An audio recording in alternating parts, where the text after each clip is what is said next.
The part of income that people don't spend is, जो spend income है spend नहीं की तो सेविंग्स हो गई, सही है। और जितनी इनकम उससे ज़्यादा स्पेंड कर दिया तो वो एक्सेस क्या है, बोरोइंग है। ये बात क्लियर है। सेविंग्स बंदा क्यों करता है जनरली, फ्यूचर में कोई एक्सपेंस है उसके लिए जमा कर रहा है, अपने बच्चों को पढ़ाना है उसने आगे तो जमा कर रहा है, कोई प्रॉपर्टी टारगेटेड है वो खरीदनी, गाड़ी टारगेटेड है वो खरीदनी है, यूँ जमा कर रहा है। या एक्सेस पैसा है कुछ पता नहीं तो सेविंग्स प्लान में डाल दिया कि पैसा मतलब ऐसा ना पड़े पड़े जो है ना अपनी वैल्यू परचेजिंग पावर गिरा दे, क्योंकि इन्फ्लेशन तो होती है ना, हर साल हर दिन प्राइसेस बढ़ ही रही होती है। तो पैसा कम से कम ऐसी जगह रखवा दो कि वो जो है रिटर्न कोई ना कोई उस पर इंटरेस्ट या किसी भी सूरत में जनरेट करना चाह रहा हो अगर, ठीक है ना, तो वो जो है ना जनरेट करके कमा सकता है उसके ऊपर।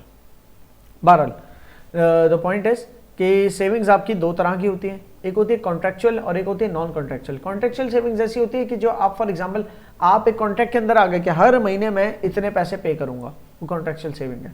फॉर एग्जांपल आपने एक हाउसिंग स्कीम में घर ले लिया इंस्टॉलमेंट्स के ऊपर, तो आप हर महीने उतनी इंस्टॉलमेंट पे कर रहे हो तो वो घर आपका स्टैब्लिश होता चला जा रहा है, ठीक है, टुक टुक करके। फॉर एग्जांपल हर महीने आपने का मतलब हर महीने 50,000 रुपये जमा करा रहे हो, हर महीने 1 लाख जमा कर जो भी है, तो आपका इतने महीने में घर की ओनरशिप आपकी हो जाएगी। सेविंग्स ये ना एक तरह की है। इसी तरीके से कोई जो है ना मिसाल के तौर पे एक्सेस पैसा है वो कहीं पे किसी को दे देता है, इन्वेस्ट कर देता है किसी के बिजनेस में, which I consider better investment. Like interest is एक तो आइडियोलॉजिकल पॉइंट ऑफ व्यू से तो ऐसी जायज़ नहीं, दूसरी चीज़ ये कि इंटरेस्ट एक वो सीन है, रिस्क फ्री रिटर्न तो है लेकिन वो बहुत लोएस्ट होता है, ठीक है ना। अगर आप थोड़े से हाथ पाँव मारो तो you can get a better deal, आप किसी के प्रॉफिट शेयरिंग में आ सकते हो अगर थोड़ी सी आपके पास टाइम इनफ हो। लेकिन अगर एक्सपर्टीज़ नहीं है तो फिर आप रिस्क फ्री पे जाते हो, कोई ऐसी चीज़ खरीद लेते हो जिसको किराए पे दे दी तो उसका किराया मिलता रहा, वो चीज़ तो आपकी हो ही गई। बहरहाल तो सेविंग्स कुछ भी हो सकती है, लेकिन कॉन्ट्रेक्चुअल सेविंग में आपको हर महीने या जब तक का कॉन्ट्रैक्ट है उसके अंदर पे ऑफ करना पड़ता है, ठीक है। जैसे कि इंश्योरेंस पॉलिसीज़ आपकी, ये कॉन्ट्रेक्चुअल सेविंग्स है कि कल को किसी फॉर एग्जांपल आपने इंश्योरेंस है या तकाफुल होता है, इस्लामिक जो प्रिंसिपल्स के ऊपर बेस्ड है वो तकाफुल है लेट्स सपोज, तो हमारे सामने जो नज़र आता है इंश्योरेंस और तकाफुल, तो वो क्या है, वो ये है कि आपने आपके जो है ना एक पॉइंट पे कोई बड़ा खर्चा सर पे आ जाए, ठीक है ना, तो वो कवर हो जाती है आपकी इंश्योरेंस है। हेल्थ के अंदर कोई प्रॉब्लम आ जाए या कुछ भी हो जाए तो आपके इस तरह से इंश्योरेंस से पेमेंट कवर हो जाती है, ठीक है। इसी तरह पेंशन स्कीम्स है कि आपने कॉन्ट्रेक्चुअल एग्रीमेंट है, लाइक आप जो है ना हर महीने की सैलरी में से एक अमाउंट, एक परसेंटेज ऑफ अमाउंट आपका जमा होता रहता है, एम्प्लॉयर के पास खुद जमा होता रहता है या तो फिर आपने जो है ना किसी रिटायरमेंट प्लान कोई बैंक का उसके अंदर अप्लाई किया हुआ है, जब तक आपकी जॉब है हर महीने की सैलरी से बैंक के अंदर पैसा कट के जा रहा है, वो भी कॉन्ट्रेक्चुअल है। तो जब आप रिटायर होगे तो आपको उसमें पैसा मिलता है, समथिंग लाइक दैट, ठीक है। और नॉन कॉन्ट्रेक्चुअल सेविंग्स, कोई भी आपने प्रॉपर्टी खरीद ली, कोई भी शेयर्स खरीद ले कंपनी के, कोई भी वैल्यूएबल चीज़, कोई गवर्नमेंट की सिक्योरिटीज़ खरीद ली। गवर्नमेंट सिक्योरिटीज़ दोहरा रहा हूँ एक दफ़ा, गवर्नमेंट जो इशू करती है ना कोई भी ऐसी सर्टिफिकेट्स है जो गवर्नमेंट ने बॉन्ड्स इशू कर दिए, तो लोग परचेज कर रहे हैं वो बॉन्ड्स और गवर्नमेंट को पैसा जा रहा है उसका। अब गवर्नमेंट ने कोई बॉन्ड छाप के दे दिए, वो बॉन्ड का पैसा जो है गवर्नमेंट के पास आ गया और उस बॉन्ड के ऊपर अलग अलग किस्म की चीज़ हो सकती है। या तो ये हो सकता है फॉर एग्जांपल जो बॉन्ड होल्डर है उसके पास एक राइट आ जाता है किसी लॉटरी का, उस लॉटरी में से जो निकला प्राइज़ तो वो उस बॉन्ड होल्डर को प्राइज़ मिलेगा। या तो ये हो सकता है कि हर बॉन्ड के ऊपर गवर्नमेंट जो है ना इंटरेस्ट दे रही है कोई, तो वो हर बॉन्ड होल्डर को ही मिलेगा कोई परसेंटेज ऑफ इंटरेस्ट उसकी इन्वेस्टेड अमाउंट के ऊपर, जो डिवेंचर्स होते हैं जैसे, ठीक है। गवर्नमेंट ने कुछ तो अट्रैक्टिव पॉइंट रखना है ना, लोग क्यों अपना पैसा देके बॉन्ड लेंगे कि 4-5 साल बाद गवर्नमेंट वापस ये जो बॉन्ड लेके आपको पैसा ही रिटर्न करे, तो इसका फायदा कि कुछ तो अट्रैक्टिव पॉइंट हो ना उसका, या तो कोई लॉटरी खुल रही हो, कोई विनिंग प्लान कुछ हो, ठीक है, या कोई लोगों को अगर मतलब इंटरेस्ट बेस्ड की वो है उनकी रिक्वायरमेंट, तो इंटरेस्ट मिल रहा हो उसके ऊपर, समथिंग लाइक दैट। तो गवर्नमेंट सिक्योरिटीज़ या कोई प्रॉपर्टी खरीद ली, शेयर्स खरीद ले, सारे मैंने बात कर ली ऑलरेडी। ये नॉन कॉन्ट्रेक्चुअल है क्योंकि आपके डिसीजन के ऊपर, आप जब चाहो खरीद लो, जब चाहो बेच दो। प्रॉपर्टी खरीद ली, अब ज़रूरत है पैसों की तो प्रॉपर्टी बेच दी, सही है। वाई डू पीपल सेव, क्यों सेविंग्स करते हैं? To make bigger purchase later, save money for the post retirement. Retirement के बाद फाइनेंस कहाँ से आएगा, उसके लिए अभी से सेविंग्स कर रहे हैं, या कोई बड़ी चीज़ खरीदनी है, ठीक है, या इसलिए सेव कर रहे हैं कि भाई रिटर्न अच्छा है सेव करने में, इंटरेस्ट रेट्स ऊपर गए हुए हैं तो मैं सेव करूँ, स्पेंड करने से बेहतर है सेव करूँगा तो मुझे रिटर्न अच्छा मिलेगा। क्योंकि जो भी बोरो, जब इंटरेस्ट रेट्स ऊपर है, जो भी बोरो कर रहा है उसको एक्सपेंसिव पड़ रहा है बोरोइंग, सही ना। लेकिन जो इन्वेस्ट कर रहा है उसको सेविंग्स के तौर पे रिटर्न अच्छा मिल रहा है जब इंटरेस्ट रेट्स ऊपर है मार्केट में। अब मिसाल तौर पर इंटरबैंक ऑफर रेट बैंक की तरफ से लेट्स सपोज 20% अगर हो, तो बंदा कहेगा 20% तो बैंक की तरफ से ऑफर रेट है, तो कोई बैंक से लोन लेने जाए क्यों ना मैं उसको दे दूँ, लोअर परसेंटेज पे, मुझसे 15% ले ले लोन, ठीक है ना। तो वो अगर मुझसे मिसाल के तौर पे 1 करोड़ की लोन लेता है, ठीक है ना, तो मैं साल का उससे 15 लाख रुपए 1.5 मिलियन मुझे रिटर्न मिलेगा। 5 साल की लोन देता हूँ और 5 साल बाद से 1 करोड़ वापस भी ले लूँगा। तो ये इसके लिए अच्छा रिटर्न है बैठे बैठे, कि बैठे बैठे आ रहा है और बाकी मैं अपने काम में मशगूल हूँ। इजाफी 1 करोड़ रुपया रखा था, उसका मैं क्या करता। और भी तरीके कार थे। अगर वो सोचता कि 1 करोड़ जो मेरे पास है उसकी मैं कोई और प्रॉपर्टी ले लूँ, उसकी प्रॉपर्टी लेके उस पर रेंट, फॉर एग्जाम्पल कोई गाड़ी ले ली, अब वो गाड़ी लेके रेंटल्स के किसी बिजनेस के अंदर इन्वेस्ट कर दी।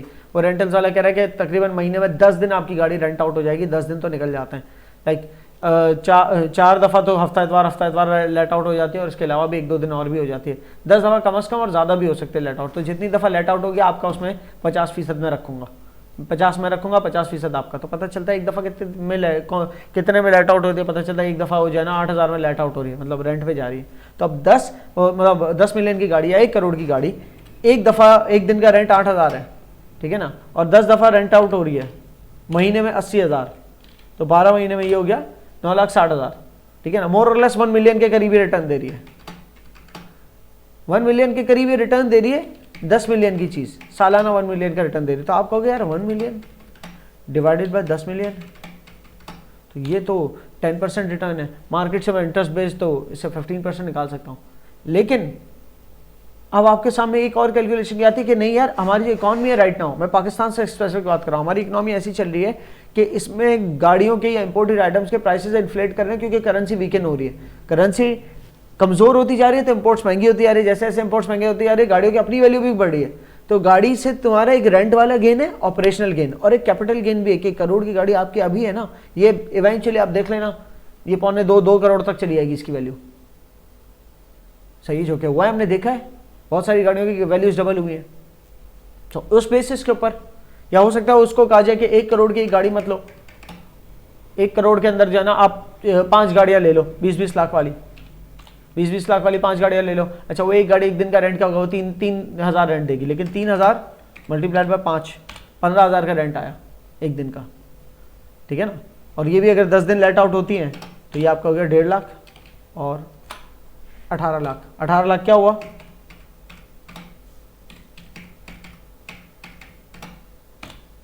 18% रिटर्न। और फिर अगर कैपिटल गेन कर रही है गाड़ी, वो एक अलग। कैपिटल गेन मतलब चीज की अपनी, एसेट की अपनी वैल्यू बढ़ जाए, मार्केट वैल्यू। और ऑपरेशनल गेन मतलब उसको यूज करके जो आप कमाते हो, सही। तो इसके ऐसे ही डिसीजन मेकिंग करेगा वो कि 15% से बेहतर या 18% का रिटर्न और कैपिटल गेन आ रहा है तो ये इवन बेटर है। तो अब ये एक गाड़ी नहीं लेगा 1 करोड़ वाली, बल्कि क्या करेगा, 5 गाड़ियां ले लेगा 20-20 लाख वाली, सही। बहरहाल तो इस तरह से करके जो है ना अपनी इन्वेस्टमेंट्स को प्लान करते हैं। अच्छा, एक चीज़, एक तो इसलिए इन्वेस्ट करते हैं कि यार अभी सेविंग्स में अच्छा रिटर्न मिल रहा है, तो अभी मैं कंज्यूम क्यों करूं, मैं इसको सेव कर लेता हूं, कुछ टाइम पैसा सेव करके अच्छा कमा लेता हूं, क्योंकि मुझे ज़रूरत नहीं है अभी स्पेंड करने की, ठीक है। और बोल दिया फैमिली को कि यार ये इस साल हम टूर पर नहीं जा रहे, टूर जो है ना हम 2 साल बाद करेंगे, अभी मेरा नहीं है, अभी मुझे इन्वेस्ट करना है, ठीक है। तो स्पेंडिंग रुक गई, सेविंग्स हो गई, क्योंकि सेविंग्स में रिटर्न अच्छा। If returns are less than inflation, बंदा स्पेंडिंग पता है कब करता है, ये बात है किसकी, सेविंग्स की।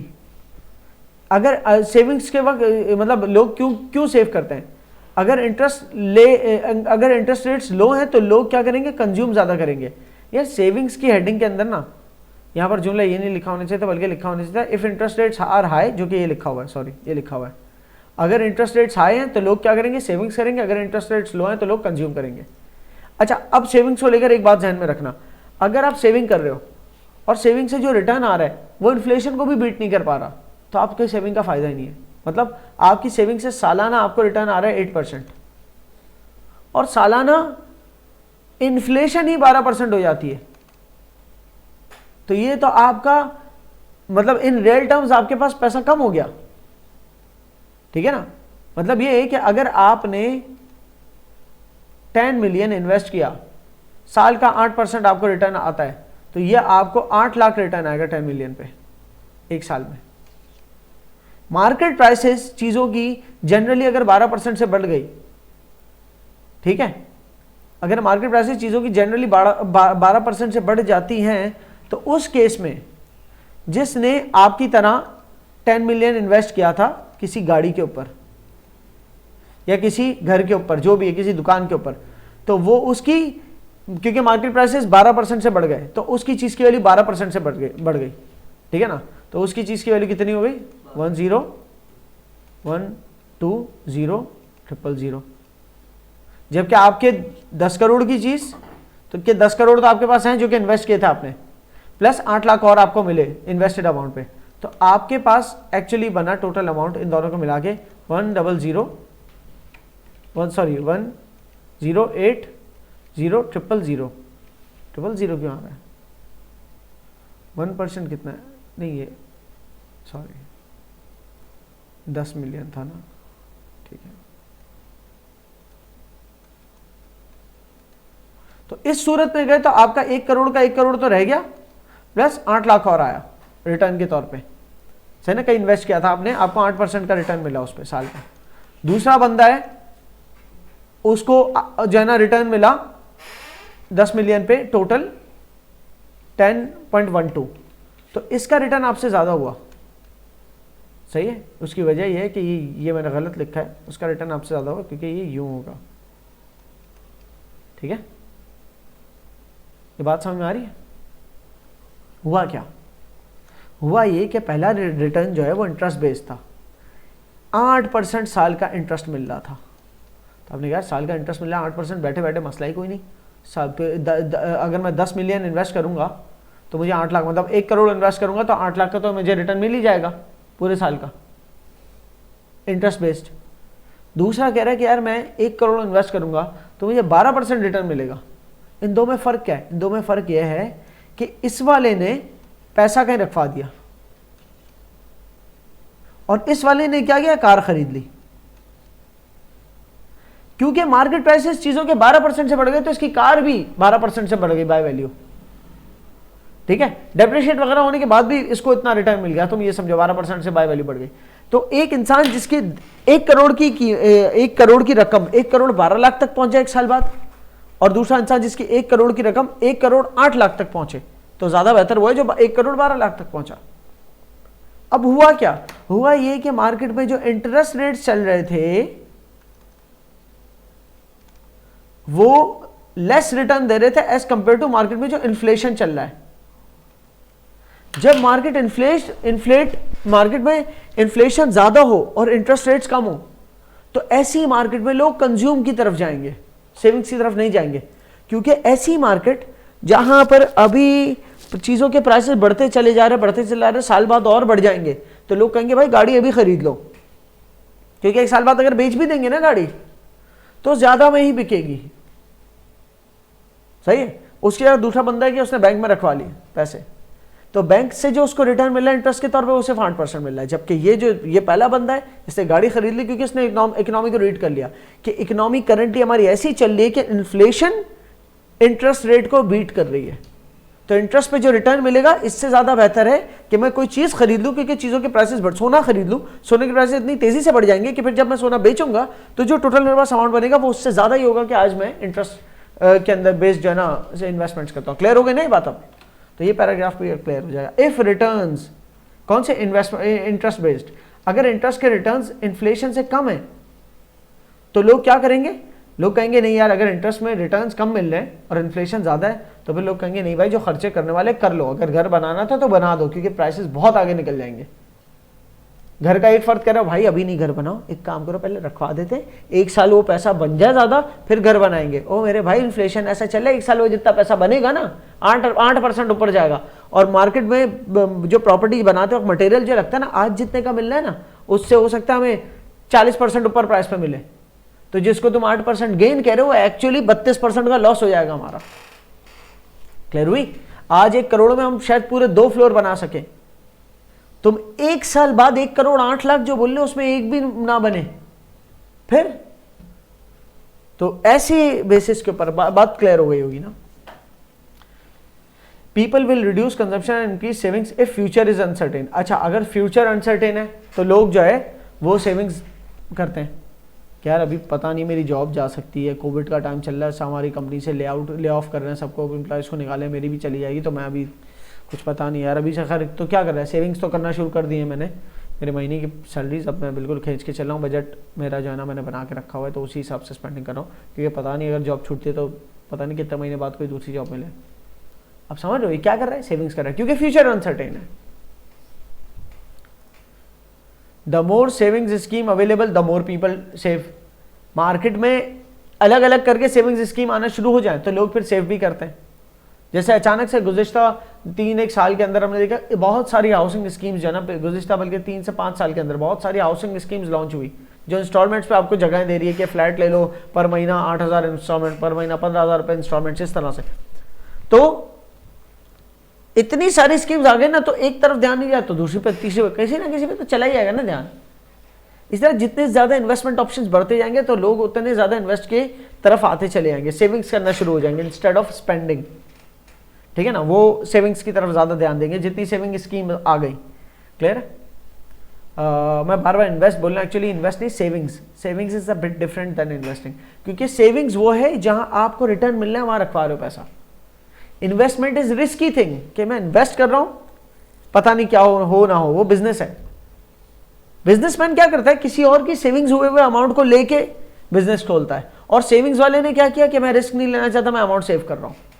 तो सेविंग्स वाला बंदा को रेगुलर रिटर्न्स चाह रहा होता है, सेविंग्स वाला माइंडसेट।